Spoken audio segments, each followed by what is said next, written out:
Bismillah ar-Rahman ar-Rahim. In the name of Allah, the most gracious and the most merciful, I welcome you all on board with the Islamic greetings. Assalamu alaikum. Peace be upon you.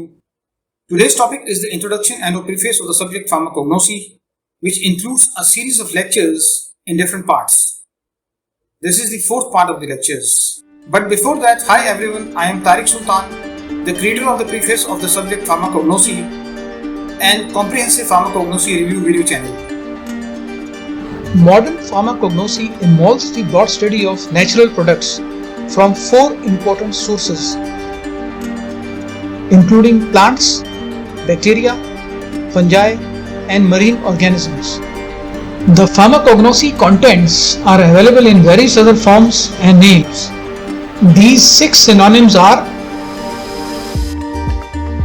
natural products, medicinal plants, herbal therapy, phytotherapy, natural medicines, and phytopharmaceuticals.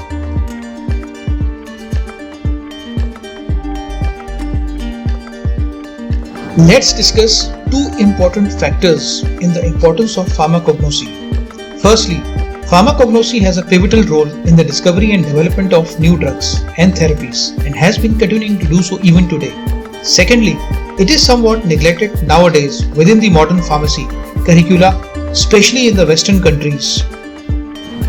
The best example of the usefulness of not neglecting indigenous herbal remedies is the Chinese herb Qing Heosu, also known as Artemisia annua.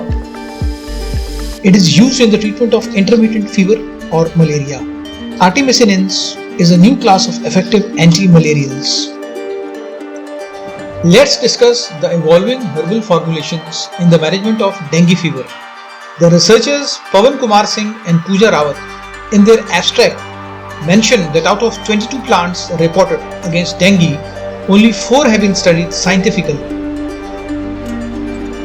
The common names of the 4 plants were Jas plant, also known as neem plant, sea buckthorn berry plant, Pereira brava. The Chinese name is Sai Shangtang. These 3 plant extracts were found effective and demonstrated improvement in clinical symptoms and direct inhibitory effect on the dengue virus. The 4th plant, papaya plant, showed increase in platelet count and faster recovery.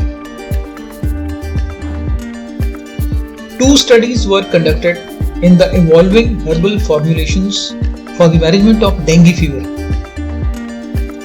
In the first study, Carica papaya leaf juice was extracted, filtered using the traditional method. 2 tablespoonfuls of juice were administered orally to 5 dengue patients 3 times per day after every 6-hour interval. Before and after the treatment, platelet counts were recorded.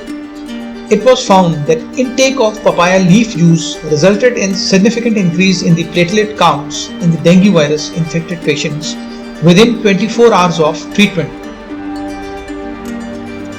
In the evolving herbal formulations, a second study was conducted to evaluate the potential of Carica papaya leaf extract in preventing the condition of thrombocytopenia associated with dengue fever. A double-blind, placebo-controlled randomized trial was conducted on 300 patients across 5 centers.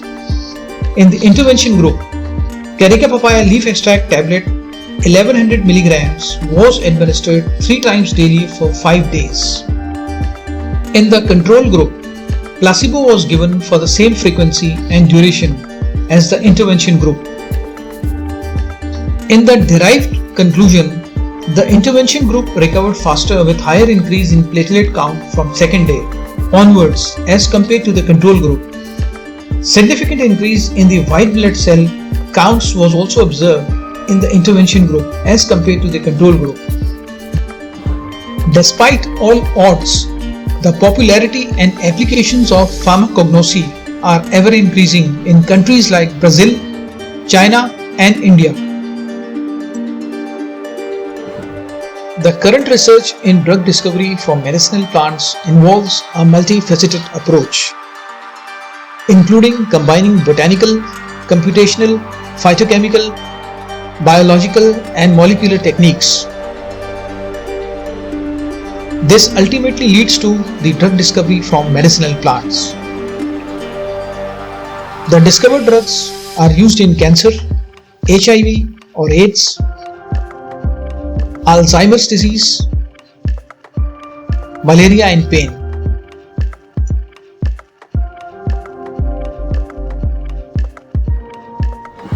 Pharmacognosy is the subject with a difference. Pharmacognosy is now fit to meet the challenges of the present and the future of drug discovery and development. It should be an integral part of any meaningful academic pharmacy programs world over. 14 topics are included in the syllabus of pharmacognosy lectures.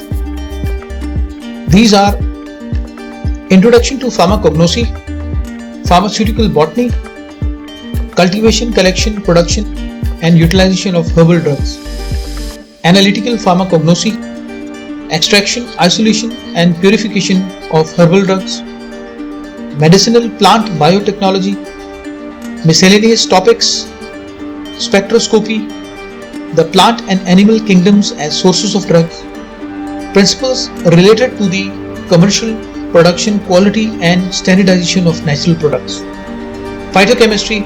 This includes biogenesis of phytopharmaceuticals, Pharmacopoeial and related drugs of biological origin.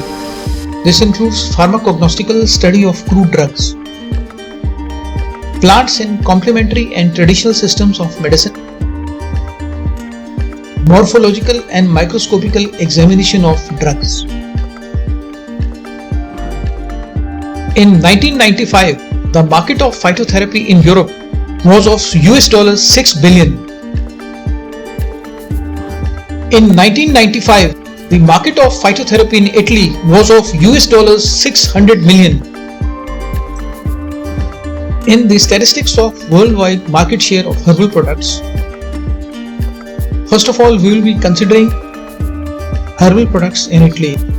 In the period May 2015 to May 2016, the sales of nutritional supplementation were a little over Euro 2.5 billion.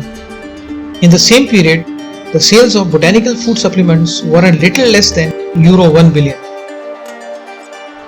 In the year 2018, the Italian food supplements market had a total sales value of Euro 3.5 billion.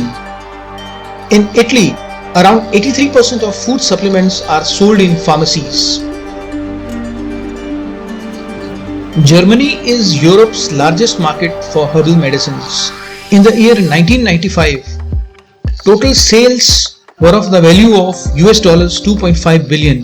In Germany, in the year 2020, herbal medicine sales led to 856 million euros worth of revenue. Let's discuss the market of phytotherapy in France. In the year 1995, the sales achieved were of the value of $1.6 billion. In the year 2019, the French food supplement market had attained the sales value of Euro 1.9 billion. This was 1.3% growth as compared to the period 2018. Herbal drugs market forecast for China. China is forecast to grow at a 11% compound annual growth rate CAGR for the period of 2020-2027. This is an overview analysis of the European herbal supplements market. In the year 2021, a sales value of $19.96 billion was achieved. This is almost $20 billion. The compound annual growth rate CAGR will be 6% to reach $26.71 billion by the year 2026. This is an overview analysis of the USA market. In the year 2020, herbal supplements and remedies market in the United States were of the sales value of $12.2 billion. The country currently accounts for a 18.91% share in the global market. Let's consider the global herbal market. In the year 2020 and amid the COVID-19 crisis, the global market is estimated at $64.5 billion. The future projection of the herbal market is this that the global herbal supplements and remedies market is to reach US dollars almost 120 billion by the year 2027. Lastly, the global sales forecast. The herbal medicine market global sales are expected to reach US dollars 550 billion by the year 2030.